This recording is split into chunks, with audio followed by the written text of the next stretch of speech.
అస్సలాము అలైకుం వరహ్మతుల్లాహి వబరకాతుహు. సాధారణంగా దీని అర్థం తెలియదు కాబట్టి నేనే మీతో చెప్తున్నాను. అస్సలాము అలైకుం వరహ్మతుల్లాహి వబరకాతుహు అంటే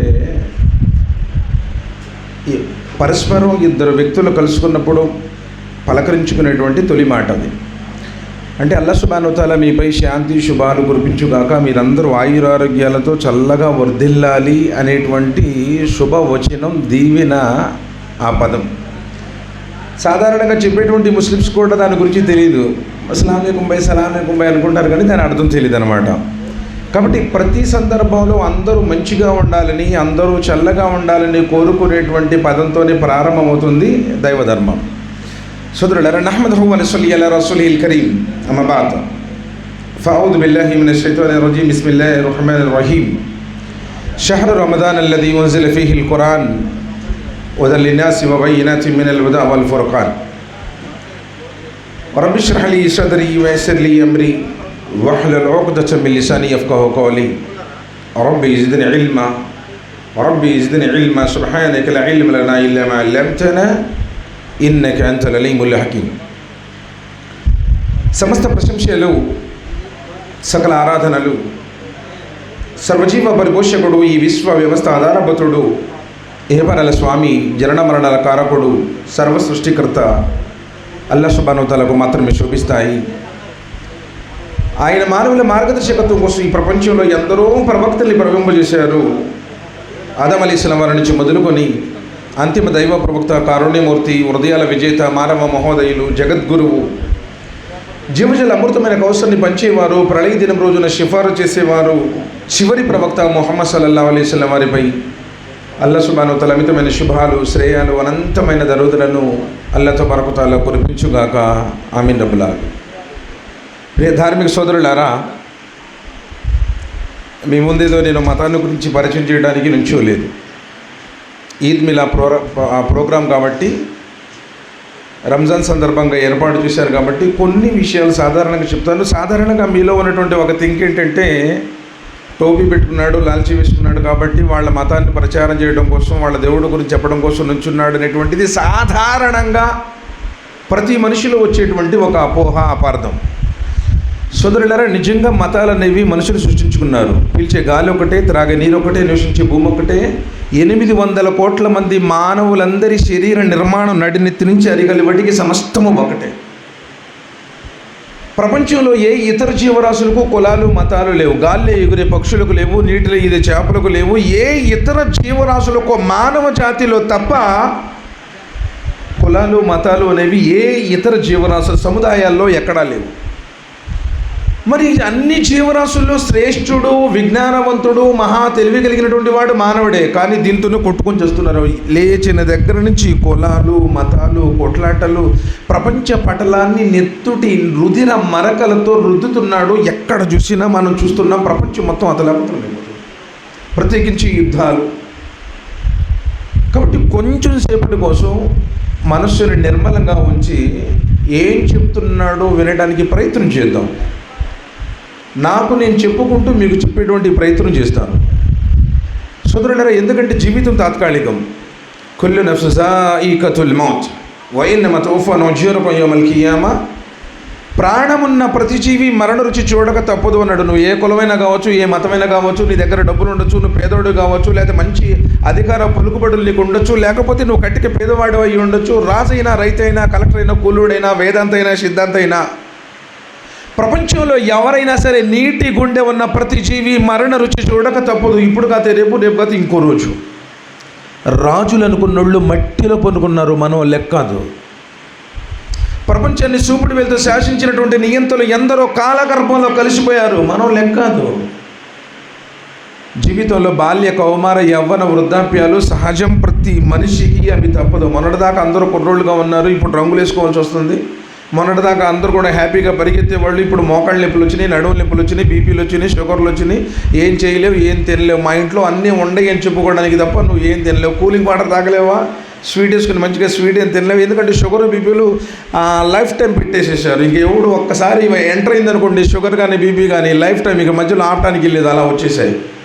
మరి సాధించింది ఏంది, ఛేదించింది ఏంటిది? ప్రపంచ ప్రపంచాన్ని జయించినటువంటి అలెగ్జాండర్ పోతూ పోతూ ఏం కోరుకున్నాడంటే సమాధి నుంచి 2 చేతులు ఇట్లా బయటికి పెట్టించి చచ్చిపోయాడు. ఆయన సమాధి ఖననం చేశారు.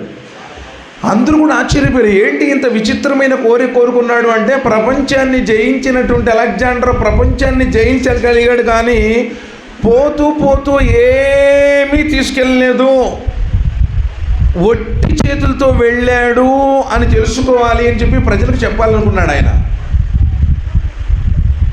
నీకు 10 ఏళ్ళకి 10 బంగారపు డైమండ్ రింగ్స్ ఉన్నా, బంగారు పళ్ళాల్లో నువ్వు తిన్నా, టుంగుటుయ్యాల్లో నువ్వు ఉయ్యాల్లుగినా, అంశతునిగా పాల్పొల మీద విశ్రమించినా, ఒకరోజు నీ గుండె ఆగిపోవడం ఖాయం, శ్వాస నిలిచిపోవడం ఖాయం, నలుగురు భుజాల మీద నువ్వు మోయటం, నిన్ను మోసుకుని వెళ్ళటం ఖాయం, ఊరి బయట కాటిలో పూడ్చివేయటం ఖాయం.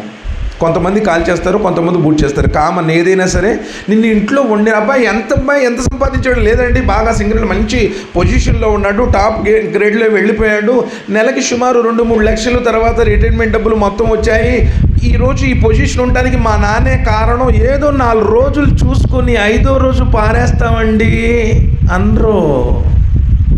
కానివ్వండమ్మా, జరగాల్సింది ఏదో జరిగింది, జరగాలి కదా, మరి దూరం నుంచి రావాల్సిన వాళ్ళు వచ్చారా, మరి వీళ్ళందరికీ ఏదైనా ఏర్పాట్లు చేశారా, గుంటకి వెళ్ళారా, కట్టెలు తీసుకొచ్చారా, మరి ఏర్పాట్లన్నీ జరిగాయా?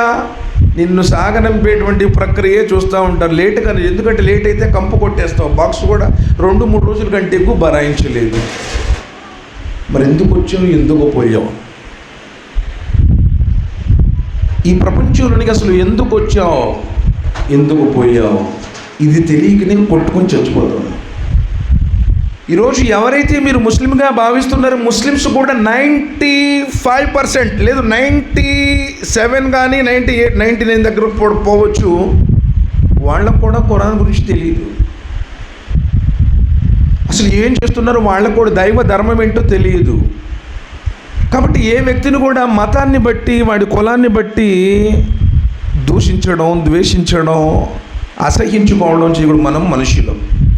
కొల్లుని బని ఆదముకుల కమిన్ తురాబ్, అందరూ ఆదాము సంతానమే. అందరికీ 2 కళ్ళే ఉన్నాయి, పైన డ్రెస్సులు వేరు, కానీ ఒక్కొక్క కొంచెం వేషధారణ సపరేట్గా ఉంటుంది, అంతే తప్ప శరీర నిర్మాణం నడినెత్తి నుంచి అరిగాలి వాటికి నకసిక పర్యాంతం భూమండలంలో ఉన్న మానవులందరిది సేమ్. ఇప్పుడు హార్ట్ బాగలేదని మీరు కార్డియాలజిస్ట్ దగ్గరికి వెళ్ళారండి, బాబు మీ నవాబులు గుండె ఎట్టుంటుందో నాకు తెలియదు, మీరు ముస్లింల డాక్టర్ దగ్గరికి వెళ్ళినా రిఫర్ చేస్తున్నాడా, లేదే. ఏదో కొంచెం నీకు హైకి కళ్ళు బాగలేవు, ఐ డాక్టర్కి వెళ్ళావు, ఇంటి దగ్గరికి వెళ్ళావు, కులాన్ని బట్టి మతాలను బట్టి చెప్తున్నాడా, లేదే. యాక్సిడెంట్ అయింది, బ్లడ్ ఎక్కువ పోయింది, నీ బ్లడ్ గ్రూప్ ఏదో ముందు టెస్ట్ చేస్తాడు, దాని తర్వాత బాబు నీ గ్రూప్ తెచ్చుకుంటాడు, కానీ మీ క్యాస్ట్ వాళ్ళ గ్రూప్, మీ క్యాస్ట్ వాళ్ళ బ్లడ్ తెచ్చుకో, మీ రిలీజియన్ వాళ్ళ బ్లడ్ తెచ్చుకో అంటలేదే. భూమండలంలో ఉన్న మానవులందరూ ఒక్కటే అంటానికి ఇది నిదర్శనం. కానీ దురదృష్టవశాత్తు మనుషులు ఈరోజు అది గ్రహించకపోవడం వల్ల కొట్టుకొని చేస్తూ ఉన్నారు. అది కుటుంబ కలహాలు కావచ్చు, అన్నదం ప్రతి చోటసారి ఈరోజు నిజంగా బాధిస్తుంది. స్నేహితుల మధ్య స్నేహం లేదు, అన్నదమ్ముల మధ్య అనుబంధం లేదు, భార్యాభర్తల మధ్య ప్రేమ లేదు, ఎవరి మధ్య ఏ విధమైన అనుబంధం లేదు. అందరి మధ్య నేడు తిరుగుతుంది ఒకే ఒక్కటి, మొబైల్. ఎవడు కూడా ప్రేమగా కూర్చొని భార్య బిడ్డలతో కలిసి తినేటువంటి ఆ సౌలభ్యం కూడా లేకుండా పోయింది. తినేటప్పుడు ఫోను, పనుకునేటప్పుడు ఫోను. కొంతమంది చెప్తున్నారు, మొన్న ఒక డాక్టరు తిడతా ఉంది వాడిని, ఎందుకంటే వాడు లెటిన్లో కూడా ఫోనేనంట, పోతే 1.5 దాకా రాడంట, సీటు మీద కూర్చొని చీలిపోయింది వాడు. ఎంత దారుణం,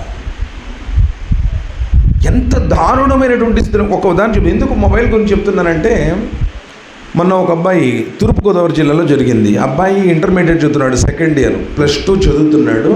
వాళ్ళ నాన్నేమో బ్యాంకులో ఉద్యోగి, వాళ్ళ అమ్మాయేమో ప్రైవేట్ స్కూల్లో టీచర్. మొన్న రీసెంట్ జరిగిన సంగతి, ఎగ్జామ్స్కి ముందు వాడు ఏం చేస్తారంటే, ఈ డేటా అయిపోయింది డాడీ రీఛార్జ్ చేయాలి అన్నాడు. అరే ఎగ్జామ్స్ ఉన్నాయి కదా, ఇప్పుడు నీకు ఎందుకు, ముందు ఎగ్జామ్స్ చదువుకో, లక్షలు కట్టి మనం ఫీజులు కట్టేసి చదివిస్తూ ఉన్నావు, నువ్వు ముందు స్టడీ మీద కాన్సన్ట్రేట్ చెయ్యి, ఆఫ్టర్ ఎగ్జామ్స్ నీకు రీఛార్జ్ చేయిస్తానన్నాడు. చేస్తావా చేయవా? అరే ఎగ్జామ్స్ దగ్గరకు వచ్చినాయి కదా బాబు, పొద్దున నా మాట విను, తర్వాత నువ్వు చూసుకుంది కానీ ఆడుకుంది కానీ ముందు ఎగ్జామ్స్కి ప్రిపేర్గా అన్నాడు. తండ్రికి కన్న తండ్రి అండి అనకూడదా? ఈరోజు పిల్లలు ఒక్క మాట అంటే కూడా ఊరుకోట్లా, చచ్చిపోతానంటున్నారు లేదా చంపేస్తున్నారు. నిజం సార్, ఒకప్పుడు తల్లిదండ్రులు ఉంటే గౌరవం ప్రేమ, అమ్మ మా నాన్న కొడతాడేమో, మా అమ్మ అరిసిద్దేమో, ఎవరేమైనా ఏమనుకుంటారు, ఏ సంబంధం లేదు. ఇప్పుడు గుర్తుంచుకోండి, ఈరోజు మన పిల్లలు తాగుబోతుళ్ళు అవుతున్నారు, తిరుగుబోతుళ్ళు అవుతున్నారు, డ్రగ్గిస్టులు అవుతున్నారు, ప్రతి దుర్వ్యసనాలకి బానిసలైపోతున్నారు. తగువుల్లో, కొట్లాట్లలో, బారుల్లో, థియేటర్లో, స్టఫీరుల్లో ప్రతి యువత యొక్క భవిష్యత్ మొత్తం కూడా పాడైపోతాం. సరే, వాళ్ళ నాన్న ఏమన్నాడంటే, బాబు వద్దు కొంచెం ఆగు, ఎగ్జామ్స్ తర్వాత అన్నాడు. లేదు, చేస్తావా చేయవా, తండ్రి కదా కోపంతో చేయను అని చెప్పేసాడు, దండించాడు.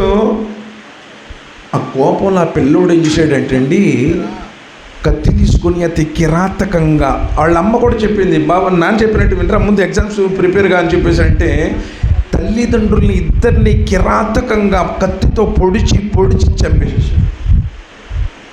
తర్వాత టెర్రస్ మీదకి వెళ్ళాడు. జొమాటోలో వాడు కూడా ఫుడ్ ఆర్డర్ పెట్టుకున్నాడు. జొమాటో ఆ ఫుడ్ వచ్చిన తర్వాత ఆ ఫుడ్ తినేసి డాబా మీద దూకి వాడు చచ్చిపోయాడు. ఎటు పోతుంది సమాజం, ఎటు వెళ్ళిపోతుంది? కారణం ఏంటంటే, కొంచెం టైం ఉంటే మొబైల్ చూసుకోవడం, మొబైల్లోనే నవ్వుకోవడం, మొబైల్లోనే ఏడ్చుకోవడం, మొబైల్లోనే ఫీలింగ్స్ మొత్తం. నలుగురు కూర్చున్నా కానీ ఈరోజు ఎవరు నలుగురితో మాట్లాడుకునేటువంటి పరిస్థితి లేదు. మన టెలికాం ఎక్స్చేంజ్ జనరల్ మేనేజర్ కూడా మన ప్రోగ్రాంలో వచ్చాడు. ఇక్కడ మీ ఇల్లందులో జరిగింది ప్రోగ్రాం. అది విన్న తర్వాత ఆయన కూడా చాలా బాధపడ్డాడు. మేము ఒక రోజున ఈ టెలికమ్యూనికేషన్ని ఎందుకు క్రియేట్ చేసిందంటే, అసలు సాధారణంగా దూరమైనటువంటి వ్యక్తుల్ని దగ్గర చేయటానికి, ఎక్కడో ఉన్నా కానీ నా కొడుకుతో నేను మాట్లాడుకుంటున్నాను, నా భార్యని నేను చూసుకుంటున్నాను, నా పిల్లల్ని నేను చూసుకుంటా, అలా బంధాలని కలుపుకోవటానికి టెలికమ్యూనికేషన్ వచ్చింది యాక్చువల్గా. కానీ ఈరోజు పక్క నుండి కూడా మాట్లాడుకోవట్లేదు తెలుసా. ప్రేమపూర్వకంగా భార్యతో మాట్లాడటానికి కూడా టైం లేదు. ఎవడన్నా పొరపాటున లేడీస్ వాయిస్తో మిస్ కాల్ వచ్చిందనుకోండి, వీడి టాలెంట్ ఎంత స్వీట్ వాయిస్ మొదలు పెట్టేస్తాడంటే, భార్యతో ఎప్పుడు మాట్లాడేవాడు. నిజంగా భార్యని ఎప్పుడు వసే అంటాం, తిట్టేసేయటం, పెట్టేసేయడం, అంతే. నిజంగా బంధాలనేవి మొత్తం తినేసిందండి. మొబైల్ చెప్తున్నాను, మొత్తం బంధాలని తినేసింది, అన్ని వస్తువుల్ని దూరం చేసింది. చూస్తున్న లేట్ నైట్ మనం ఇప్పుడు వెళ్ళేటప్పుడు కూడా బజార్లో నలుగురు ఉంటే కూడా పిల్లలు ఎవడితో మాట్లాడుకోవట్లే, ఎవడు వాడితోనే చూసుకుంటున్నాడు, ఎవడు వాడితోనే చాటింగ్ చేసుకుంటున్నాడు, ఎవడు వాడితోనే నవ్వుకుంటున్నాడు. ఈరోజు కన్న తల్లి చచ్చిపోయినా ఏడవట్ల. చూస్తుండే మీరు ఎప్పుడు చూడండి, ఎక్కడైనా మృతుల కుటుంబానికి వెళ్ళినప్పుడు చూడండి, వాళ్ళ అమ్మ చచ్చిపోయినా కానీ వాడి ఆడవట్ల ఇన్స్టాగ్రామ్లో రీల్సో, ఫేస్బుక్లో, లేకపోతే ఏదో చూసుకోవడమో, యూట్యూబ్లోనో ఏదో ఒక దాంట్లో వాడు నిమగ్నమై ఉంటున్నాడు తప్ప, ఆ ఎఫెక్షన్స్, అనుబంధం, తల్లి చచ్చిపోయింది, తండ్రి దూరం అయ్యాడనేటువంటి బాధ కూడా లేదు. మరి ఏంటి నువ్వు సాధించింది ఏంటి? నీ పిల్లగాడికి ఏదో నువ్వు ఇద్దాం అనుకుంటున్నావు, సంపాదించడం, నా పిల్లగాడు ఏ కష్టపడకూడదు అని చెప్పేసి నువ్వు ఇక్కడ ఇంత కష్టపడతాం, వాడు అడిగిందల్లా ఇవ్వటం, వాడికి ఏ చిన్న కష్టం వచ్చినట్టు పక్కన చచ్చిపోవటం. ఎగ్జామ్లో తప్పేటనుకోండి చచ్చిపోతాడు, నువ్వేదన్నా ఒక మాట అన్నావు అనుకోండి చచ్చిపోతాడు వాడు. పిల్లల కష్టపడకూడదు అని అనుకోవటం తప్పు. కష్టపడవచ్చు, తప్పుడు పనులు చేయకూడదు అనుకోండి, అప్పుడు పిల్లలకు బాగుపడతారు. కాబట్టి ఇక్కడ గ్రహించాల్సినటువంటి విషయం ఏంటంటే, మానవ సమాజం ఈరోజు అత్యంత దారుణమైనటువంటి స్థితిలో, ఎక్కడ చూసినా రుగ్మతలు, దుర్వ్యసనాలు, దురలవాట్లు, ఎక్కడ చూసినా కానీ అశాంతి, అలజడులు, అసహనాలు, ప్రశాంతత లేదు. నువ్వు మంచిగా ఉండొచ్చు, మీ ఇంటి పక్కోడు మంచోడు కాదు. నువ్వు మంచోడివే, నీ పిల్లోడు మంచోడే, నీ ఇంటి పక్కోడు మంచోడు కాదు, వాడు చెడగొట్టేస్తాడు. అసలు నీకు సంబంధం ఏందయ్యా బాబు? నువ్వు మంచిగా వెళుతున్నావు, ఓవర్ స్పీడ్ వెళ్ళట్లా, 45-50 మీదే వెళుతున్నావు, రైట్ రూట్లోనే వెళుతున్నావు, ఏ విధమైనటువంటి తప్పు చేయలా, ఎదురోడు తాగుచ్చి కొట్టేశాడు, నువ్వు చచ్చిపోయావు. నీ భార్య పిల్లల పరిస్థితి అంటే, ఇక్కడ గ్రహించాల్సిన విషయం ఏంటంటే, ఎందుకు ఇలా చెప్పుకోవడం అంటే, నువ్వు ఒక్కడు మంచిగా ఉంటే బాగుండదు, నీ పక్కన ఉండేవాళ్ళు కూడా మంచివాళ్ళు అయితే నువ్వు సేఫ్గా ఉండగలుగుతావు. ఇది దైవధర్మం కోరుకునేది. ఎంతమంది ఒక్కడు చేసినటువంటి తప్పిదం కారణంగా ఎంతమంది మరణం అనేది ఎప్పుడు వచ్చి దేవుడు చెప్పలేదు సార్. మొన్న అహ్మదాబాద్ నుంచి ఫ్లైట్ లండన్కి వెళుతూ ఉంది. ఒక మాజీ ముఖ్యమంత్రి కూడా ఉన్నాడు అందులో. 245 మంది ప్యాసింజర్స్. రన్వే నుంచి లేచింది, అప్పుడు దాకా వీడియో కాల్స్ మాట్లాడుకున్నారు, సెల్ఫీలు తీసుకున్నారు, టాటా బాయ్ బాయ్లు, అంతా ఎంజాయ్ ప్రశాంతంగా. ఎందుకంటే లండన్ వెళ్తున్నారు. ఒకడు భార్య పిల్లలను కలవడానికి, ఒకడు ఉద్యోగం కోసం, ఒకడు వ్యాపారం కోసం, ఒకడు ఏదో తన యొక్క జాబ్ పని మీద ఏదో వెళుతూ ఉన్నారు హ్యాపీగా. రన్వే మీద నుంచి అలా లేచింది 35 సెకండ్స్ అంతే. అక్కడి నుంచి పడడం ఎంబీబీఎస్ హాస్టల్, ఒక హాస్టల్ ఉంది, హాస్టల్ బిల్డింగ్ మీద పడింది. ఆ బిల్డింగ్లో చదువుకున్న 50 మంది దాకా వాళ్ళు చచ్చిపోయారు. ఇందులో ఒకే ఒక్కడు బయటపడ్డాడు. 247 మంది కాలి బూడిదైపోయారు. ఊహించగలడం మరణం ఎప్పుడు వచ్చింది? లేదులేండి నేను ముసలోడు అయిపోయిన తర్వాత చచ్చిపోతాను, రిటైర్డ్ అయిపోయిన తర్వాత చచ్చిపోతాను, ఈ మధ్యలో నాకు ఏమీ లేదు అంటానికి లేదు. కండల్ రాజ్పుత్ ఏంటంటే కర్ణాటక మంచి స్టార్ హీరో, ఎక్కడ చూసినా అతని ఫోటోలే, అంత అభిమానులు ఉన్నారు అతనికి. కుర్రోడు పొద్దున్నే లేచాడు, ఏదో ఎక్సర్సైజ్ చేసి అలా కూర్చున్నాడు అండి. నువ్వెప్పుడు ఎక్కడ చచ్చిపోతావు ఈ లోకంలో ఎవ్వడు చెప్పలేడు. వమా తద్రి నఫ్సి మాజా తక్సిబు గదా వమా తద్రి నఫ్సి బియయ్యర్జించాము. ఏ మానవుడు రేపు ఏమి సంపాదించుకుంటాడో ఎవడికి తెలీదు. నువ్వు రిటైర్డ్ అయిపోయిందా ఇక్కడే ఉండడానికి గ్యారంటీ లేదు. పోతూ పోవచ్చు, చేస్తూ ఇక్కడే పోవచ్చు. నిద్ర మంచాల మీద పోయిన వాళ్ళు ఎంతోమంది ఉన్నారు భూలోకంలో. కాబట్టి ఎన్ని రోజులు నువ్వు బ్రతికావన్నది ఇంపార్టెంట్ కాదు. కాకిలా కలకాలం బ్రతికే కంటే హంసలా 6 నెలలు బ్రతకటం విన్నాను. అరే పల్లన్నాడు మంచోడండి, నెంబర్ 1, ఆడిన మాట తప్పుడు, మంచోడండి, ఏ చెడ్డ అలవాట్లేదు, తల్లిదండ్రులతో బాగుంటాడు, అన్నదమ్ములతో బాగుంటాడు, తనతోటి ఉద్యోగస్తులతో బాగుంటాడు, వాడితో గొడవ లేదండి, మంచోడు, నమ్మకస్తుడు. నువ్వు చినిగిపోయిన డ్రెస్ వేసుకున్నా, అద్దెంట్లో ఉండి నువ్వు చచ్చిపోయినా దేవుడు ఇష్టపడదు. నువ్వు అంతా మెయింటైన్ చేసావు, రాయల్ మెయింటైన్ చేసావు, అబ్బో నీకు చాలామంది ఉన్నారు, మంచి పొజిషన్లో ఉన్నావు, ఒక్కడు కూడా నిన్ను నమ్మడు, అబ్బే వేస్ట్ అండి వాడు, పరమ వేస్ట్, అబ్బే అతను మంచోడు కాదండి, నమ్మకస్తుడు కాదు అంటే నువ్వు మంచోడివే కాదు. దేవుడి దృష్టిలో కూడా నువ్వు మంచోడు. కాబట్టి సోదరులారా, ఇక్కడ గ్రహించాల్సినటువంటి విషయం ఏంటంటే మనుషులందరూ కూడా ఒకటే. కుల్లున్ బనీ ఆదమ్ ఆదమ ఖులిక మిన్ తురాబ్, అందరూ కూడా ఒకే జంట సంతానం. ఇప్పుడు నిర్మాణం, మన స్ట్రక్చర్, ఈ దేహం ఎందుకు ఒకటిగా ఉంది అంటే ప్రారంభంలో ఒకే ఇంటి నుంచి భూమి మీద జనజీవన స్రవంతి ప్రారంభమైంది. ఇప్పుడు ఎక్కువయ్యారు, మతాలు, కులాలు, దేశాలు, ప్రాంతాలు, సరిహద్దులు ఇవన్నీ పెట్టేసుకున్నారు. ఇప్పుడు మన దేశ జనాభా సుమారు 140 కోట్లు ఉంది. కొంచెం అటో ఇటో అనుకుందాం, 5 కోట్లు అటో ఇటో. అదే 1947 స్వతంత్రం వచ్చేటప్పటికి మన దేశ జనాభా సుమారు 60-70 కోట్లే. ఇప్పుడు 140 కోట్లైంది. మరి 10th సెంచరీలో వెళ్తే, 5th సెంచరీలో వెళ్తే, 1st సెంచరీలోకి వెళ్తే, వెనక్కి వెళ్తే తగ్గుదా వెళ్ళింది. ఇన్ని కోట్ల మంది భూమి మీద ప్రారంభంలో లేరు. ఈ కోట్ల మంది మొత్తం కూడా స్టార్ట్ అయింది ఒకే ఫ్యామిలీ నుంచి. మనం కొట్టుకొని చచ్చిపోతా ఉన్నా అంతే. ఎక్కడ కూడా ఖురాన్లో కూడా ఇది ఈ మతం వేరబ్బాయి, మీరు ఈ డ్రెస్ వేసుకోండి, ఈ భాష మాట్లాడండి అని చెప్పలా ఖురాన్లో. యా అయ్యుహన్నాసు ఇత్తఖూ రబ్బకుమ్ అల్లదీ ఖలఖకుమ్ మిన్ నఫ్సిన్ వాహిదా వ ఖలఖ మిన్హా జౌజహా వ బస్స మిన్హుమా రిజాలన్ కసీరన్ వ నిసా. సూరతు నిసా సూర 4 వాక్యం నెంబర్ 1. మొదటి అధ్యాయంలో మొదటి వాక్యంలో అంటున్నాడు, మానవులారా మీరందరూ మీ సృష్టికర్తకు భయపడండి. ఆయన మిమ్మల్ని ఒకే ప్రాణి నుండి, ఒకే జంట నుండి సృష్టించాడు. ఒక జంట సంతానం భూమి మీద ఉన్నటువంటి మానవులందరూ కూడా. కానీ ఈ మెసేజ్ మీకు ఏ మసీదులు కూడా చెప్పట్లేదు. వీళ్ళు ఉర్దూలో చెప్తున్నారు, అరే వాళ్ళేదో వాళ్ళ సాయిబుల గోళ్ళకు వాళ్ళు చేసుకుంటున్నారని వీళ్ళు అనుకుంటామన్నారు. అంటే గ్రహించాల్సినటువంటి విషయం ఏంటంటే మానవులందరూ కూడా ఒకే జంట సంతానం. కుల్లున్ బనీ ఆదమ ఖులిక మిన్ తురాబ్. ఆదాము మట్టితో చేయబడ్డాడు. ఎవడి మీద ఏ ఆధిపత్యము లేదు. నల్లవాడికి తెల్లవాడి మీద, తెల్లవాడికి నల్లవాడి మీద, అరబ్బుకి అరబ్బేతరుడి మీద, అరబ్బేతరుడికి అరబ్బుల మీద, అందరూ మనుష్యులే. ఏ నాక్రమకం ఇందల్లా యతకాకం. నిజంగా నీకు వాల్యూ ఉందంటే, ఒకవేళ నువ్వు భక్తిపరుడు అయితే, అది చాలా మంచోడండి, పుణ్యాత్ముడండి, వాడు చాలా అక్రమంగా తినడండి, 1 రూపాయిని పట్టుకోడండి, వాడు మంచోడు, నువ్వు మంచోడివే, నీకే వాల్యూ ఉంది అంటాడు ఆయన. ఇది కదా మనం గ్రహించాల్సింది, నైతిక విలువలు. ఆ నైతిక విలువలు మన దగ్గర లేనప్పుడు మనం ఏం చేసినదండి, మనిషి స్వార్థపరుడు అయ్యాడు. నిజంగా గుర్తుపెట్టుకోండి, చిన్న చిన్న విషయాల్లో కూడా ఈరోజు ఒక బెత్తడి స్థలం కాడ ఏదో తేడా వచ్చిందంటే అండి, అన్నదమ్ములు పొడిచి పండుగాడు తమ్ముడిని ఇవ్వనంటాడు. ఆ బెత్తడి స్థలం కోసం వీడు కోర్టుకు వెళ్తాడు, సోటైనా అమ్మేస్తాను కానీ వాడికి ఇవ్వనంటాడు. అరే నీ ఎంగిలి పాలు తాగినవాడయ్యా వాడు. ఎవడికో లాయర్లకు తినిపిస్తున్నావు, ఎవడికో పోలీసులకు తినిపిస్తున్నావు. నీ ఎంగిలి పాలు తాగినోడు ఏంటి కొంచెం తీసుకుంటే స్వార్థం.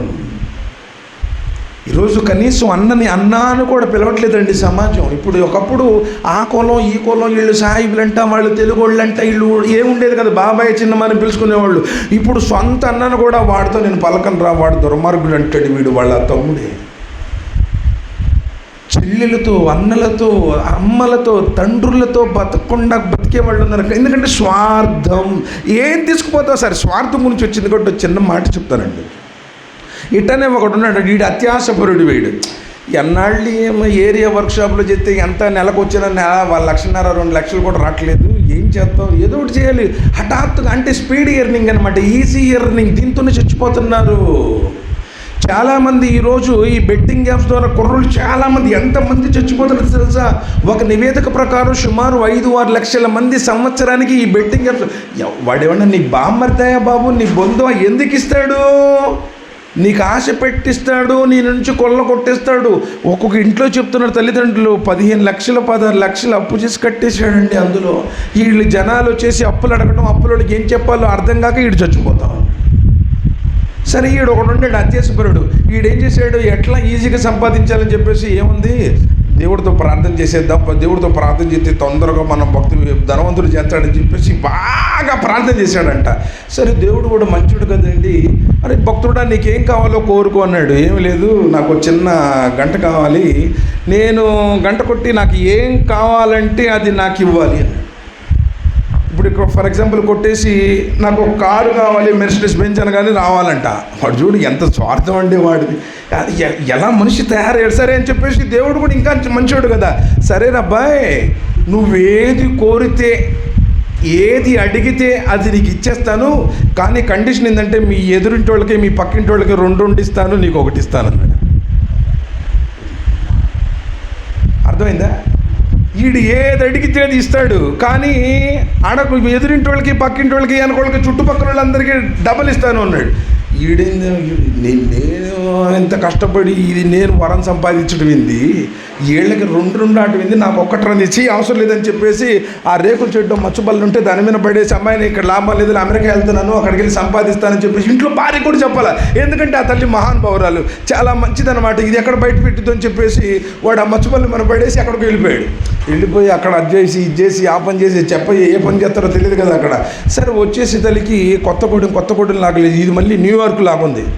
ఏందో ఇది, వాడు 4-5 సంవత్సరాల తర్వాత వచ్చాడండి. వచ్చే తల్లికి కొత్తగూడెం మొత్తం మారిపోయింది. ఏంట్రా, అమెరికా నుంచి ఫ్లైట్ ఎక్కి కొత్తగూడెం వెళ్తే కొత్తగూడెం కూడా అమెరికా లాగా ఉంది. వీడు ఆశ్చర్యపోయాడు.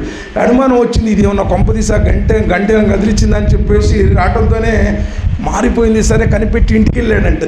ఊరికి అర్థం కావటం కోసం చూస్తున్న మనిషి యొక్క స్వభావం ఎలా ఉందో చెప్తున్నాను మీకు. సరే అని చెప్పేసి అనగానే ఎదురుగా వచ్చేసింది, అయ్యా నువ్వు అనవసరంగా వెళ్ళావు, నేను ఇంట్లో బుస్తులు పెట్టేటప్పుడు పైన ఒకటి కనపడింది, అది అనగానే ఏది అడిగితే అది వచ్చేసింది. ఇంకా అదృష్టం ఏంటంటే మన అడగకుండానే ఎదురోళ్ళకి చుట్టుపక్కల వాళ్ళందరికీ 2 వచ్చే తిక్కలదానే. నాకు తెలియదు అనుకుంటున్నావే, అసలు ఆ మాత్రం నాకు తెలియక చేసేవాళ్ళని చెప్పేసి తీసుకురా అని చెప్పేసి దాన్ని తెప్పించుకొని ఇంటి ముందు కుర్చీ వేసుకొని కూర్చున్నాడంటండి. కుర్చీ వేసుకొని కూర్చుని అట్టా ఒకసారి కొట్టి, దేవుడా నాకు కన్ను పోవుగాక అన్నాడట. అర్థమైందా? అంటే ఏమైంది, పక్క వాళ్ళందరికీ 2 వెళ్ళిపోతాయి. దేవుడా నాకు కాలు పోవుగాక అన్నాడంట, పక్క వాళ్ళందరికీ 2. దేవుడా మా ఇంటి ముందు పెద్ద గొయ్యి పడుగాక అన్నాడంట, వాళ్ళ ఇళ్ళ ముందు 2. ఇక వాళ్ళందరూ ఆ కుంటోళ్ళు గుడ్డోళ్ళు అయ్యి ఆ గుంతల్లో పడతంటే వీడు చూస్తా నవ్వుతా పక్క ఉండాడంట. ఇట్లా ఉంది ఈరోజు సమాజం. యథార్థం సార్, నిజంగా చెప్తున్నాను. మన దగ్గర లేదు అన్న బాధ కంటే వాడి దగ్గర ఉంది అన్న వేదన ఎక్కువైపోయింది. అందుకని బీపీలు షుగర్లు వచ్చినాయి. అంత మీ క్యాతో పాపం సూపర్వైజర్ గారు ఏదో కారు కొనుక్కున్న, జై దేకో అసలు కైసా కమ్మాయే నువ్వు కారు మీద ఫిర్తాజ్, వాడు కారులో తిరుగుతున్నాడు.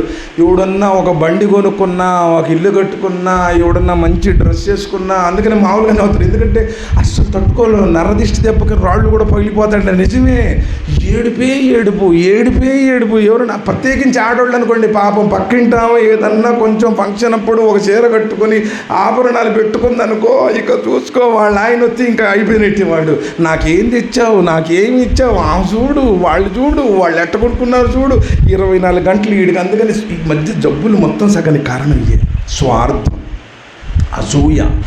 దీంతో వీడు కుట్రలు పనటం. నిజమండి, ఎన్ని కుటుంబాలు ఇలా ఎంత దారుణమైనటువంటి స్థితిలో దిగజారుతున్నారంటే ఊహకు కూడా అందదు. కారణం ఏంటంటే నిజంగా ఒకరోజు నేను చచ్చిపోతాను, నా సృష్టికర్త ముందు ఈ జీవితానికి లెక్క చెప్పాలి అన్నటువంటి భావన లేకపోతే, ఎవరు చూశారులేండి స్వర్గం నరకం, ఎవరు చూశారు దేవుడు ఉన్నాడు అని చెప్పేసి.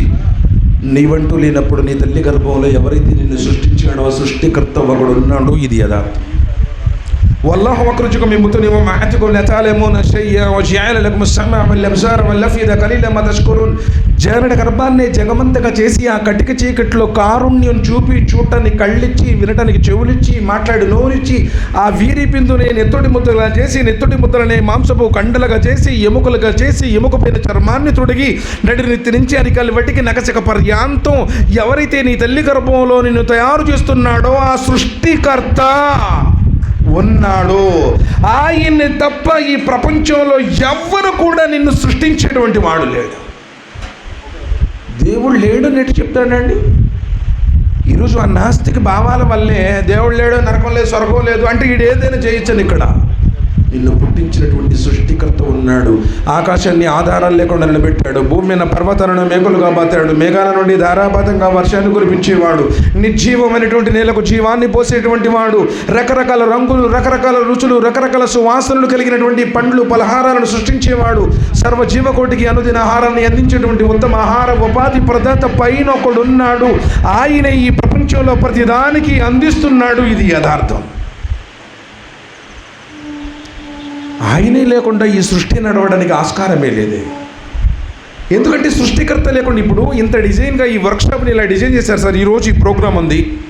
ఈ ప్రోగ్రాం ఖచ్చితంగా ఈ పోడియం ఇక్కడ పెట్టేశారు, అక్కడ టేబుల్స్ వేశారు, బొకేలు పెట్టారు, కుర్చీలు వేశారు. విఐపీస్కి ఒక రకంగా ఇటుపక్క కొన్ని కుర్చీలు, అటుపక్క కొన్ని కుర్చీలు, ఈ విధంగా కర్టన్స్, సౌండ్ సిస్టమ్, ఫ్యాన్లు ఇవన్నీ ఒకడొచ్చాడంటే ఏం లేదబ్బా ఇవన్నీ ఏం లేదు ఎట్టానే ఉన్నాయి అన్నాడు అనుకోండి, 70 బైకి లేనిపోయిన కోపం వచ్చేసింది. ఎందుకు ఇంత కష్టపడి దీన్ని డిజైన్ చేసినోడు ఒకడు ఉంటాడు కదా. అలానే ఈ సమస్త జగత్తు కూడా ఖచ్చితంగా సూర్యుడు అక్కడే ఉండాలి. సైంటిస్టులు ఏమంటున్నారంటే సూర్యుడు ఒకవేళ తన నిజస్థానం కంటే ఇంకా కింద ఉండేటట్టయితే భూమి మీద ఉన్నటువంటి జలరాశులన్నీ మాటి మసైపోతాయి. ఒకవేళ సూర్యుడు తన నిజస్థానం కంటే ఇంకా ఎత్తులో ఉంటే సముద్రాలన్నీ గడ్డ కట్టుకుపోయేయి. ఖచ్చితంగా మరుడు సూర్యుడు భూమి తన చుట్టూ తాను తిరిగితే భూభ్రమణం ఒకరోజు, భూమి సూర్యుడు చుట్టూ తిరిగితే భూ పరిభ్రమణం 365 రోజులు తన కక్షలో తాను తిరగటం. ఎంత అద్భుతం! ఎక్కడి నుంచి ఎవడు చేస్తున్నాడు? ఆ సృష్టికర్త ఒకడు ఉన్నాడు. ఇది యథార్థం. కాబట్టి ఆయన ఉన్నాడు అని భయపడిన వాడు భక్తిగా బ్రతుకుతాడు. అమ్మో దేవుడి దగ్గరికి వెళ్తే నేను జవాబు ఇవ్వాలి. ఇప్పుడు క్లాస్ రూమ్లో టీచర్, ఇప్పుడు మీరు ఉన్నారు సార్ వర్క్షాపు, దీని అంతటికి ఒక జీఎం ఉంటాడు, ఒక సూపర్వైజర్ ఉంటాడు, మీ అందరి మీద ఒక అడ్మినిస్ట్రేషన్ చేసేటువంటి ఒక వ్యక్తి ఉన్నాడు. ఆయన లేడండి, ఎవరు లేరు, నువ్వు ఏది నీ వర్క్ గురించి ఎవడికి అప్పు చెప్పే పని లేదు అన్ననుకోండి, వచ్చి ఎవడన్నా ఒకడు కనీసం తన పని తాను నిర్వర్తిస్తాడా? ఈ వ్యవస్థకి అధినేత ఒకడు ఉంటే భయం. అమ్మో సూపర్వైజర్ గారు వచ్చారు, టయానికి వచ్చానా లేదా, బయోమెట్రిక్ పడిందా లేదా, చూశాడా లేదా, నేనేం చేస్తున్నాను మొత్తం ఎక్కడెక్కడ సీసీ కెమెరాలు పెట్టేసి అనుకోండి, మనిషి ఎప్పటికప్పుడు అలర్ట్ ఉంటాడు. నన్ను అడుగుతాడేమో, రేపటి రోజున నాకు ఏదైనా ఫైన్ వేస్తాడేమో, లేకపోతే ఏదైనా జరుగుతుందేమో, అందరిలో నన్ను అవమానిస్తాడేమో.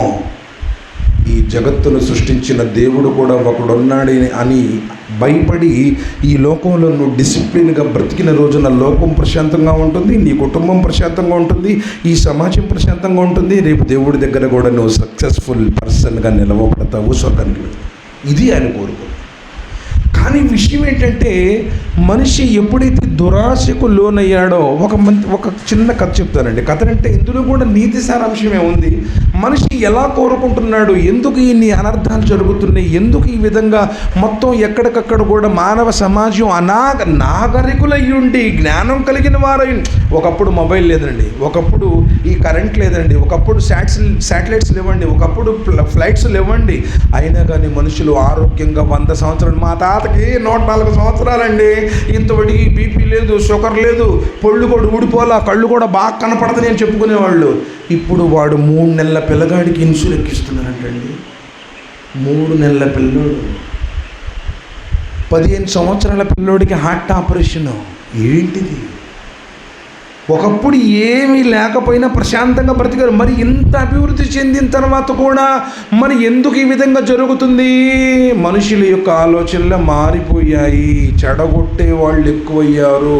నేను ఏదైనా మంచి చెప్పాడు అనుకోండి, ఏందరా వాడి మాట అనేది, ఎవడన్నా సినిమాకి పోదాం అంటే టాక్కుని పోతాడు, లేదు ఒక పెగ్గేసుకొని వద్దామంటే వెళ్ళిపోతాడు. ఒక మంచి పని చెప్పాడు అనుకోండి, వాడు ఎప్పుడు శాదస్తపోడురా బాబు, వాడు అట్టి ఏదో సిద్ధాంతం అంటుంటాడు. ఎందుకంటే మంచి నిన్ను బాగు చేసేవాడు కోపంతోనే చెప్తాడు. తల్లిదండ్రులు కోపంతో చెప్తారండి, తప్పేంటి? ఒక మాట అనకూడదా? అన్నాడని చెప్పేసి వాడు మన కృష్ణా నదిలో చచ్చిపోయాడు. అంటే నిన్ను పెంచి పెద్ద చేసేటువంటి తల్లిదండ్రులకు ఒక మాట అనే హక్కు లేదా? ఉంది. కానీ ఇప్పుడు స్వేచ్ఛ ఏమనకూడదు. నీ పిల్లాడు చచ్చిపోతున్నాడయ్యా బాబు అక్కడ. ఇప్పుడు నీ పిల్లాడు స్కూల్కి పోతే నువ్వు అరవ్వా? ఇప్పుడు నువ్వు అరవకపోతే వాడికి స్వేచ్ఛ ఏంటి? వాడు రేపు పాడైపోతాడు, రేపు వాడు సర్కస్ చేస్తాడంటాడు. తల్లి యొక్క ప్రేమలో కూడా కఠినత్వం ఉంటుంది. ఎందుకంటే ఆ బిడ్డకు ఆ విధంగా చెప్పకపోతే వాడు అపమార్గంలో వెళ్ళిపోతాడు.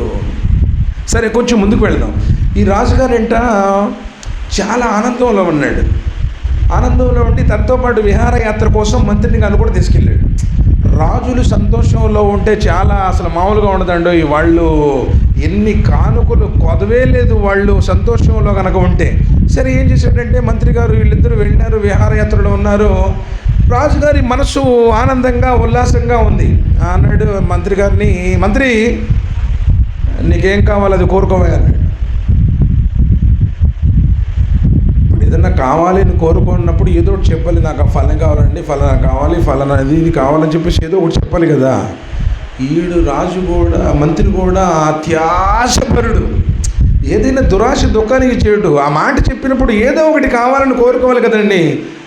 ఏం కావాలంటే అది ఇస్తావా అంటే, నువ్వేం కావాలంటే అది ఇస్తానయ్యా, నువ్వు కోరుకో అన్నాడు. రాజా, నీ ప్లేస్లో నన్ను రాజుగా చెయ్యి అన్నాడు. పోదేగా అసలు ఎంత దారుణం. మన ప్రోగ్రాం లేటనే జరుగుతూ ఉంటే ఎక్కడ నిజామాబాద్లో ఎమ్మెల్యే గారు వచ్చారు. ఎమ్మెల్యే గారు అడిగింది. ఇప్పుడు ఎమ్మెల్యే గారు వచ్చి ఏం కావాలో కోరుకోవా అన్నాడు. నాకు అక్కడ లోన్ ఇప్పించండి, లేకపోతే అక్కడ కొంచెం జాబ్లో కొంచెం రికమెండేషన్ ప్రమోషన్ రాలేదు, లేకపోతే ఫలానా మా పిల్లడికి ఇది కావాలని చెప్పి అడిగితే వేరు. కానీ ఎమ్మెల్యే గారు నన్ను నీ ప్లేస్లో ఎమ్మెల్యేగా చేయండి ఎట్లుంటుంది?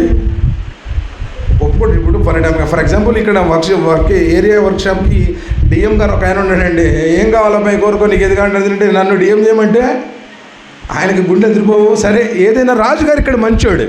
సరేనా, నువ్వు ఏది కావాలంటే ఇస్తావంటే నన్ను రాజుగా చెయ్యి అన్నాడు. మంత్రి, ఆడిన మాట తప్పను, నీకు చేస్తాను ఇస్తాను నన్ను, కాబట్టి రాజుగా నన్ను చేస్తాను. అయితే కండిషన్, 3 ప్రశ్నలు అడుగుతాను. ఈ 3 ప్రశ్నలకు నువ్వు కనుక జవాబిచ్చావనుకో, రాజువు నువ్వే, రాజ్యం నీదే. ఒకవేళ నువ్వు సమాధానం ఇవ్వలేదనుకో, తలను తీసి కోట గుమ్మానికి విరగడదీస్తాను అన్నాడు. సరే, ఇప్పుడు రాజ్యం ఇవ్వాలి కదా, ఏదన్నా క్రిటికల్ ప్రశ్నలు వేస్తాడేమో అని చెప్పి అనుకున్నాడు. ఏదో అర్థం కానటువంటి ప్రశ్నలు ఏదో చెప్తాడేమో అనుకుంటే అట్లా ఏం అడగలేదు. ఏమడిగాడంటే, ఈ ప్రపంచంలో అన్నిటికంటే సత్యం, 2 ఈ ప్రపంచంలో అన్నిటికంటే మోసం, ఈ ప్రపంచంలో అన్నిటికంటే నీచం. 3 ప్రశ్నలే. ఏమండి, తెలుగులోనే ఉన్నాయి కదా అన్ని ప్రశ్నలే, ఏ తమిళంలో లేవు, కన్నడలో లేవు. సింపుల్ ప్రశ్న. ఈ ప్రపంచంలో అన్నిటికంటే సత్యం, ఈ ప్రపంచంలో అన్నిటికంటే మోసం, ఈ ప్రపంచంలో అన్నిటికంటే నీచం. ఎవరన్నా చెప్తారా? రాజ్యం వచ్చింది, వాళ్ళు కూడా ఎవరు చెప్పలేరు. మంత్రి గారు కూడా ఏం చేయాలి అర్థం కాల. అర్థమవుతున్నట్టే ఉన్నాయి, సమాధానాలేమో అర్థం కావట్లేదు. సరే అని చెప్పేసి రాజుగారి దగ్గర టైం తీసుకున్నాడు, చెప్తానండి అని చెప్పేసి. ఇక అక్కడ తిరిగి ఇక్కడ తిరిగి ఎక్కడెక్కడో తిరిగి అందరిని అడుగుతున్నాడు. అన్నిటికంటే సత్యం, అన్నిటికంటే మోసం, అన్నిటికంటే నీచం ఏంటి ఏంటి ఏంటి ఎవడు చెప్పట్లేదు. కానీ రాజ్యం బుద్ధి రాజు అయ్యే అవకాశం ఉంది ఇక్కడ. సరే అని చెప్పేసి వెళ్ళాడు అన్నిట్లో. ఎక్కడో అరణ్యంలో కూడా వెళ్ళిపోయాడు. ఎవడన్నా మహానుభావుడు దొరుకుతాడేమో, వాడినైనా అడుగుదాము, తెలుసుకుందాము, రాజు అయిపోదాం అని చెప్పేసి వెళ్ళంగా అరణ్యంలోనికి వెళితే ఒక పూరి గుడిసెలో ఒక నవాబు ఇట్టానే లొట్టల పడినటువంటి బొగ్గలతో పొళ్ళన్నీ ఊడిపోయి, ఎంటికలన్నీ రాలిపోయి, చర్మం అంతా ముడతలు పడిపోయి ఉన్నాడు. సరే ఆ గుడిసె చూడగానే వామ్మో ఎవరో మహానుభావుడు ఉన్నాడు ఇక్కడ, ఈడేదో చెప్పేటట్టున్నాడు అని చెప్పేసి అనుకుంటున్నాడు. కొంచెం దగ్గరకు రాగానే రామయ్య మంత్రి గారు అన్నాడు. వామ్మో, నేను అడక్క ముందలే నన్ను మంత్రిని గుర్తుపెట్టాడంటే ఇతను ఏ శకపురుషుడో యుగపురుషుడో, నా ప్రశ్నలకు కూడా జవాబులు వచ్చేస్తాయి అని చెప్పేసి ఆనందడోలికల్లో తేలియాడుతున్నాడు. దగ్గరకు వచ్చాడు. అస్సలు ఇంకా ఆశ్చర్యం, అసలు నవాబు గారు అసలు నేను మంత్రిని ఎట్టా తెలుసు అని అడిగే లోపలనే ప్రశ్నల గురించి అడగటానికి వచ్చావా అన్నాడు. అమ్మా ఇంకా అయిపోయింది, ఇక నేను తిరిగే పని లేదు, నేను అడిగిన మొత్తం కూడా ఈయనకి తెలుసు, ఈయన అలాంటి జ్ఞానవంతుడు అని చెప్పేసి అనుకునే లోపల ఇంకా అడుగుతున్నాడు. ఆశ్చర్యం, ముందు నవాబు అసలు నేను మంత్రిని ఎట్ట తెలుసు, ప్రశ్నలు అడగడానికి ఎలా వచ్చానని ఎలా తెలుసు, చెప్పు అని ఆతృత పడుతుంటే, ఎందుకంత టెన్షన్ పడతావు, ఇంతకుముందు నీ ప్లేస్లో నేనులే మంత్రిని అన్నాడంట. అర్థమైందా? ఇంతకుముందు నేనే లేవా నీ ప్లేస్లో మంత్రిని అన్నాడు. సరే వాడికి ఆతృతంలో ఉన్నాడు కదా, ఆ లాజిక్ అర్థం కాల. సరే అని చెప్పేసి మంత్రి ఏంటి అంటే 3 ప్రశ్నలు అడుగుతాను, ఆ 3 ప్రశ్నలకి మీరు జవాబు ఇవ్వాలన్నాడు. సరే అడుగు అన్నాడు. ఈ ప్రపంచంలో అన్నిటికంటే సత్యం, ఆయన అంటున్నాడు, ఈ ప్రపంచంలో అన్నింటికంటే సత్యం మరణం. కుల్లు నఫ్సిన్ జాయికతుల్ మౌత్. ప్రపంచంలో ప్రతి వాడు లేదు, రాదు, కాదు అననిది ఎవరికైనా సరే, ఎంత పెద్ద ధనవంతుడైనా సరే, ఎంత పెద్ద టెక్నికల్ పర్సన్ అయినా సరే, ఎవడైనా చచ్చిపోవాల్సిందే. ఎంత టెక్నాలజీ ఉన్నా, ఎన్ని అధునాతనమైనటువంటి పరికరాలు ఉన్నా, ఎన్ని స్పెషలిస్ట్ డాక్టర్ల బృందాలని చుట్టూరు ఉన్నా చచ్చిపోవాల్సింది. స్టీఫెన్ హాకింగ్ అని చెప్పేసి చాలా పెద్ద శాస్త్రవేత్త, బహుశా మీ అందరికీ తెలుసు, అమెరికాలో ఉంటాడు అతను ఏం చెప్పాడంటే, నేను మానవ దేహంలో గాడ్ సెల్ని సృష్టించబోతున్నాను, కనిపెట్టబోతున్నాను, ఆ దైవ కణాన్ని కనుక కనుక్కుంటే 1200 సంవత్సరాలు మనిషిని బ్రతికిస్తాను, ఆయుష్ని పెంచుతాను అన్నాడు. ఇంకా మనమంటే మిడిల్ క్లాస్ కదంటే ఉంటే ఉంటాం, లేకపోతే ఓడతాం అనుకుంటాం, పెద్ద పట్టించుకోము. ఇప్పుడు బిలియనీస్ ఉన్నారు, వాడికి 100 కోట్ల, 1000 కోట్ల, లక్షల కోట్ల ఆస్తులు ఉన్నాయి. వాళ్ళు ఏం చేశారంటే ఎన్ని డబ్బులు కావాలంటే అన్ని డబ్బులు డొనేట్ చేశారు స్టీఫెన్ హాకింగ్కి. నువ్వు సంపాదించు, నువ్వు ప్రయోగం చేయరా, 1200 సంవత్సరాలు బతకాలి, ఈ 100 సంవత్సరాలు మాకు సాలవయ్యా అని చెప్పేసి డబ్బులు ఇచ్చి చేశారు. స్టీఫెన్ హాకింగ్ 80 సంవత్సరాలు చచ్చిపోయాడు. 100 ఏళ్ళు వాడు బ్రతకలేదు. మీరు ఎప్పుడైనా స్టీఫెన్ హాకింగ్ కొడితే పని చేసి పాపం ఇట్లా ఉంటాడు, మీరు చూసే ఉంటారు. అతను అది 80 సంవత్సరాలకి ఆయన చచ్చిపోయాడు. అంటే ఎందుకు చెప్తున్నానంటే, ప్రపంచంలో ఎవడు కూడా తప్పించుకోలేనటువంటిది మరణం. ఎలాంటి వ్యక్తికైనా తప్పనది మరణం. ఎలాంటి వాడైనా కావచ్చు, అందరూ చచ్చిపోవాల్సిందే. పెద్ద పెద్దోళ్ళు వెళ్ళారండి ప్రపంచంలో, వెళ్ళిపోయారు. రాజులు, తరాజులు, చక్రవర్తులు అనుకున్నోళ్ళు చచ్చిపోయారు, ప్రవక్తలు వెళ్ళిపోయారు, నీతిమంతులు వెళ్ళిపోయారు, అందరూ కూడా వెళ్ళిపోయారు. ప్రతి ఒక్కరికి మరణం లేనివాడు పైనున్న సృష్టికర్త ఒకే ఒక్కడు. సరే, రెండో ప్రశ్న, ఈ ప్రపంచంలో అన్నిటికంటే మోసం మీ జీవితం అన్నాడు. జీవితం ఏమనిపిస్తుంది? అంతా నాదే అనిపిస్తుంది.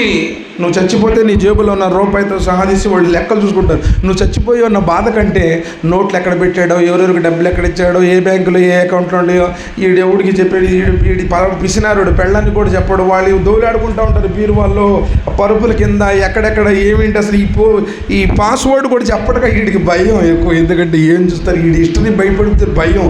అసలు భార్య చూడగానే పక్కన పెట్టేసుకుంటాడు. ఎందుకంటే చూస్తే వాడికి గుండె దడదడ. ఇప్పుడు ఎంత భయం అనుకున్నది, ఇంకో మొబైల్ చాలు, అసలు నీ లైఫ్ ఏంటో, నీ క్యారెక్టర్ ఏంటో, అసలు నీ యాటిట్యూడ్ ఏంటో, నీ బిహేవియర్ ఏంటో, నీ లైఫ్ మొత్తం కూడా ఇందులోనే ఉంటుంది. ఈడెవడికి చెప్పడు కదా. వాళ్ళు చచ్చిపోయిన తర్వాత అవి చూసుకుంటూ ఉంటారు. సరే అని చెప్పేసి చూస్తారు మొత్తం కూడా నువ్వు చచ్చిపోగానే నీ దగ్గర నుంచి ఏముండవండి. సాధారణంగా అయితే చచ్చిపోయిన తర్వాత తిట్టడానికి తెల్ల గుడ్డలు 2 వచ్చేస్తాయి. మనం ముస్లిమ్స్ని మీరు అప్పుడప్పుడు చూస్తుంటే చచ్చిపోయేటప్పుడు శుభ్రంగా స్నానం చేపించి 2 తెల్ల చుట్టలు చుట్టేస్తారు, చాపలో మడతేసేస్తారు. ఆ చేపను తీసుకెళ్ళి ఒక బాక్సులో పెట్టేసి, అదే మంచం ఉంటుంది కదా, ఆ మంచం అక్కడ తీసుకెళ్ళి ఆ సమాధిలో పెట్టేసి మట్టేసేస్తారు. ఇంకంతే ఫైనల్లో. ఏ బ్రాండెడ్ ఉండదు. మా ఊళ్ళో పెద్ద డాక్టర్ గారు, చాలా ధనవంతులు వాళ్ళ ఆవిడ చచ్చిపోయిన తర్వాత ఒంటి మీద ఏమి ఉండకూడదని చెప్పేసి మొత్తం తీసేశారు. కానీ ఈ ముక్కు పొడుకుందే ఎంత అండి, తిప్పి కొడితే ఇప్పుడు కొంచెం రేటు పెరిగిందిలేండి. ఒక 400-500 లేకపోతే 1000 రూపాయలు ఉంటుంది. ఇప్పుడు బంగారు రేటు పెరిగింది, ఎందుకంటే చాలా తక్కువ కదా, సన్నగా ఉంటుంది. అది స్ట్రక్ అయిపోయి చచ్చిపోయిన తర్వాత ఏముండకూడదు, పీకారు, ముక్కు దిగిపోయింది, ముక్కు పొడకొచ్చేసింది. 150 రూపాయలు ముక్కు పొడక్కోట రాదు. దానికోసం తగులు పెట్టుకుని అత్తని ఏడిపించి, తోడుకోడలు నేర్పించి, భర్తని ఏడిపించి, ఇరుగు పొరుగులు నేర్పించి, నాది ముక్కు పొడక్కోట రాదు. జీవితం ఏంటిది? సరే చూడండి, జీవితం ఎలాంటిది? ఏమీ లేనప్పుడు మనిషి అంటాడంటే, అబ్బాయి నేను బాగా సంపాదించి నా కాళ్ళ మీద నేను నుంచోవాలి అంటే, అప్పుడు దాకా వేరే వాళ్ళ కాళ్ళ మీద నుంచున్నాడు. లేదు, వాడేంటి బాగా సెటిల్ అవ్వాలి అయ్యాడు. తర్వాత ఇప్పుడు ఏమనుకుంటాడంటే, మంచి సొంత ఇల్లు కావాలి, వచ్చేసింది, మంచి అందమైనటువంటి భార్య కావాలి, అబ్బో సినిమా హీరోయిన్లా కావాలి, ఈడు నల్లగా ఉండా పర్వాలేదా, తెల్లగా ఉండాలి, ఈడికి మట్టికి మంచి అందమైన అమ్మాయి కావాలి, వాడికి మట్టికి అమ్మాయి పుట్టకూడదు, అమ్మాయి పుడితే అమ్మాయి చేస్తాను అంటాడు. ఎంత దారుణం అంటే, సరే వచ్చేసింది, అందమైనటువంటి భార్య వచ్చేసింది. దాని తర్వాత ఏం జరిగింది? మంచి అబ్బాయిలు పుట్టాలి. ఇప్పుడు ఇద్దరు కూడా నా కొడుకులే పుట్టాలి. అమ్మాయి నాకు ఇష్టం లేదు, నాకు 2 కొడుకులే కావాలంటాడు. 2 కొడుకులు పుట్టారు. ఒకడిని డాక్టర్ చేయాలంటాడు, ఒకడినేమో ఇంజనీర్ చేయాలంటాడు, అయ్యారు. వాళ్ళకి మళ్ళీ ఏం చేయాలి? ఒకడికి ఎమ్మెల్యే సంబంధం, ఒకడికి ఎంపీ సంబంధం, సరే తీసుకొచ్చాడు, చేశాడు. వాళ్ళకు కూడా మళ్ళీ అక్కడ కూడా గుమ్మడికాయలు లాంటి మగపిల్లలే పుట్టాలి, మనవాళ్లే కావాలి అంటే సరే పుట్టారు. వాళ్ళు ఏం చేయాలి? ఒకటి బిట్స్ పిలానీలో, ఒకటి ఆక్స్ఫర్డ్ యూనివర్సిటీలో చదివించారు, చదివారు. ఆ తర్వాత ఏం చేయాలి? ఈడు బావాలి, వాళ్ళు వచ్చి నాకు ఇటు అంటాడండి. అర్థం కాలేదా? ఇప్పుడు మళ్ళీ మన వాళ్ళు బిట్స్ పిల్ల, నేను ఆక్స్ఫర్డ్ నుంచి వచ్చిందా, ఈడు ఇక్కడే ఉంటాడా, ఈడు కాటికి పోలా, మరి ఏం తీసుకెళ్ళాను, మా తాత ఉండేవాడంట అనుకోవాలి. ఇప్పుడు అంతే కదా. ఇప్పుడు మనం శిలాశాసనం వేసుకుని ఉంటామండి ఇక్కడ, లేదు కదా, వెళ్ళిపోవాలి కదా. సరే వెళ్ళిపోయాడు. జీవితం అంతా నీదే అనిపిస్తుంది, ఏది నీకు కాకుండా చేస్తుంది. చచ్చిపోయేటప్పుడు మనం చూస్తుంటాం, కొంతమంది తెలుగు వాళ్ళు వెళ్ళేటప్పుడు చిల్లర వేస్తుంటారు, చూశారు కదా. అంటే ఆ చిల్లర కూడా తీసుకెళ్ళట్లేదు కదా, ఈ చిల్లర కోసం ఎన్ని చిల్లర పనులు చేసావో గుర్తుంచుకోండి అని చెప్పేసి మనం గుణపాఠం నేర్చుకోవాలి. ఏం తీసుకెళ్తాం? పోనీ మొబైల్ ఏమన్నా వేస్తారా? 24 గంటలు మావాడు ఆన్లైన్లో ఉంటాడండి అని చెప్పేసి అంటున్నాం. మొబైల్ ఏమన్నా వేస్తారు? వెయ్యరు. ఎందుకు? గ్యాస్ కనెక్షన్ అదే, బ్యాంక్ అకౌంట్కి అదే, ఆధార్ కార్డు ఇచ్చేస్తారు. ఎందుకంటే నువ్వు పోతే మళ్ళీ గ్యాస్ బుక్ చేసుకోవాలి కదా బ్యాంక్ అకౌంట్లో. నువ్వు అసలు బ్యాంక్ అకౌంట్ తీయగానే బాబు నామినీ అనే ఒక కాలం వస్తుంది అక్కడ. ఎందుకు? ఆమె తీసుకొచ్చి ఏమన్నా కిరీటం చేద్దామని కాదు, సత్కార్యం చేద్దామని కాదు, సత్కరిద్దామని కాదు.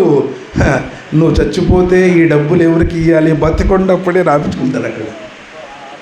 నీ అకౌంట్లో ఉన్న డబ్బులకే నీ గ్యారంటీ లేదు. మరి ఏంటి జీవితం? నాది అన్నది నీది కాదు అన్నాడు. నువ్వు రాదు అనుకున్నది ఒకరోజు వస్తుంది, తీర్పు దినం యథార్థం. ఏది నీది కాదు, యథార్థం. అరే ఇది నాది, ఇందులో అడిగేస్తే నరికేస్తాన్న ఏ ఒక్కడు కూడా ఒక ఇంచు కూడా తీసుకుని వెళ్ళలేదు, మట్టిలో కొనుక్కున్నారు. మనం కూడా రోజు వెళ్ళిపోతాం. కాబట్టి సోదరుడు ఇక్కడ గ్రహించాల్సిన ఏం సార్, సమయం అయిపోయిందా? ముగించేస్తాను సార్, ఎందుకంటే ఎవరిని ఇబ్బంది పెట్టకూడదు. సరే, ఇప్పుడు మనం గ్రహించాల్సింది ఏంటంటే జీవితం అన్నిటికంటే మోసం ఏమీ లేదు. ఇప్పుడు వయసులో ఉందనుకోండి, నీది పెత్తనం, బాగా ఉద్యోగం చేస్తున్నావు, డబ్బులు వస్తున్నాయి, అకౌంట్లో ఉన్నాయి, ఏటీ మొత్తం నీ దగ్గర ఉంది, నడుస్తుంది అనుకున్నావు. ఒక్కసారి రిటైర్డ్ అయిపోయి నీ పిల్లగాడికి ఉద్యోగం వద్దాయి కూర్చో అంటాడు, కూర్చోవలసిందే. అంతే కదా. భయం. పిల్లగాడు ఏం చేస్తామంటే వాడికి చెప్పేసాము, వాడు ఇప్పుడు ఇంటూ కూడా రానిట్లేదు, వీడిని తీసుకెళ్ళి అనాథాశ్రమంలో పడేశారు. ఎంతమంది తల్లిదండ్రుల్లో వేదన, రోదన, కడుపు కోత సమాజంలో మనం వినటంలా. కాబట్టి అన్నిటికంటే మోసం అంత నీదే అనిపిస్తుంది. కొంచెం కండలు ఉన్నంతసేపు, అందం ఉన్నంతసేపు, అబ్బో అసలు 24 గంటలు అద్దంలో పెట్టుకోవడం, మొబైల్లో కెమెరా ఆన్ చూసుకోవడం, వేసులు అన్ని రకాల క్రీములు మొత్తం సెట్టింగ్.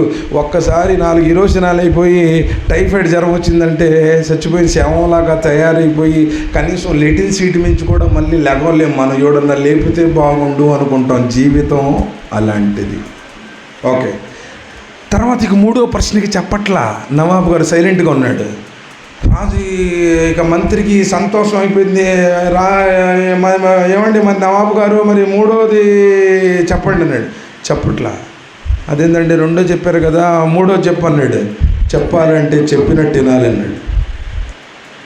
చెప్పాలంటే చెప్పినట్టు వినాలని. ఓ అసలు నువ్వు ఏం చెప్పినా చేస్తాను, నీకేం కావాలి, నీకు ఏ ఐశ్వర్యాల కల్లా రాజునయ్యా నేను బాబు, నువ్వు ఏది కావాలంటే బంగారు వజ్ర వైడూర్యాలు మొత్తం ఇచ్చేస్తాను అన్నాడు.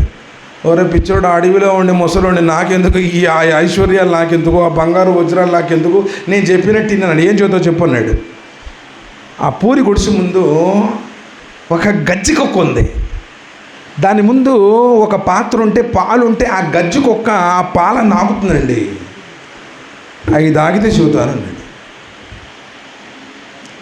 ఇంతే కదా అని చెప్పేసి ముందు గడగడగడ తాగేశాడు. మంత్రి గారు చెప్పన్నాడు. నవాబు నవ్వుతా అన్నాడు. నవాబు తాగిన తర్వాత చూతానన్నావు, నవ్వుతానే అన్నాడు. నవాబు నువ్వు అబద్ధం చెబుతున్నావు, తాగాను చెప్పాల్సిందన్నాడు. ఇంకెక్కడ రప్పించాడు, అయిపోయింది సమాధానం అన్నాడు. చెప్పలేదు కదా అన్నాడు. ఈ ప్రపంచంలో అన్నిటికంటే నీచు లాలూచి, పదవి వ్యామోహం. నీకంటే ఎవడన్నా ఎదిగాడు అనుకోండి, పుల్లలు పెట్టడం, లాగటం, నెట్టడం, వాడి మీద వెనక నుంచి కుట్రలు చేయటం, గ్రూపు రాజకీయం చేయటం, వాడిని ఏ విధంగా నొక్కాలి, తొక్కాలి, కిందకి నెట్టేయాలి.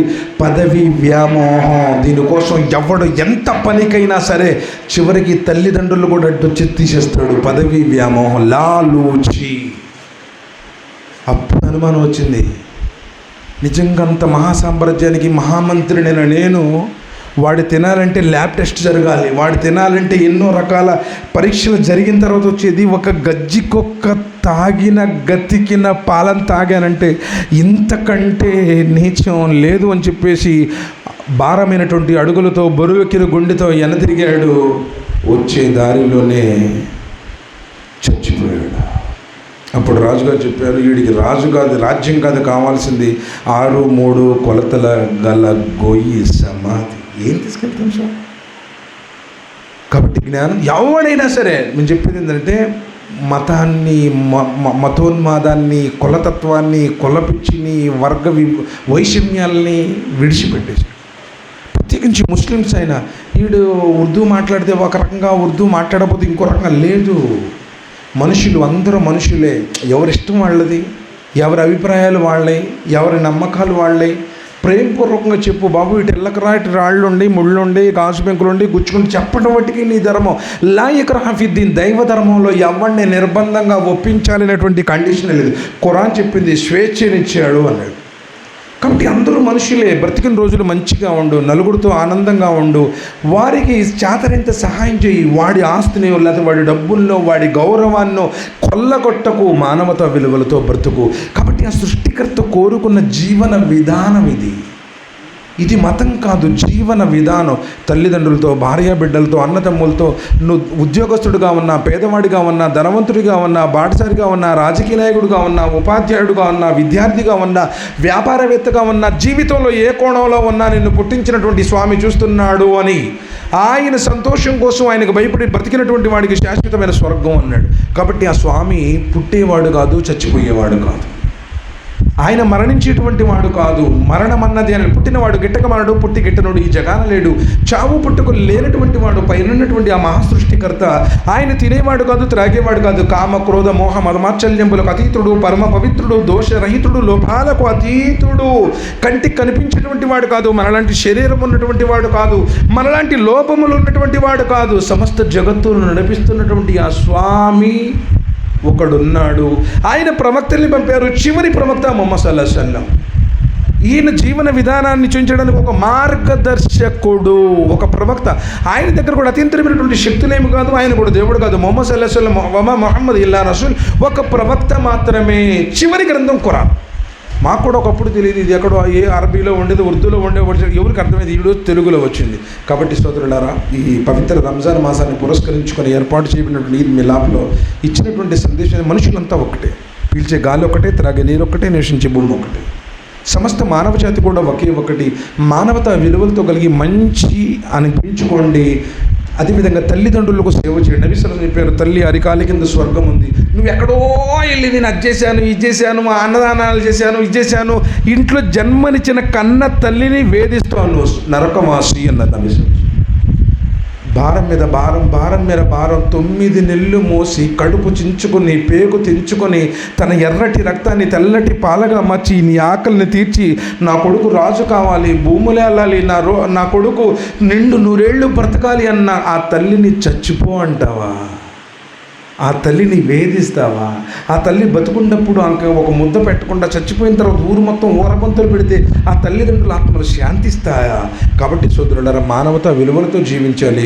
అల్లాహ్ సుబ్హానహు వ తఆలా నేను దువా చేస్తున్నందు వల్ల ఎవరైతే ఈ సమావేశంలో పాల్గొన్నారో వారిపై, వారి కుటుంబ సభ్యులపై నీ కారుణ్యమృతను కురిపించు.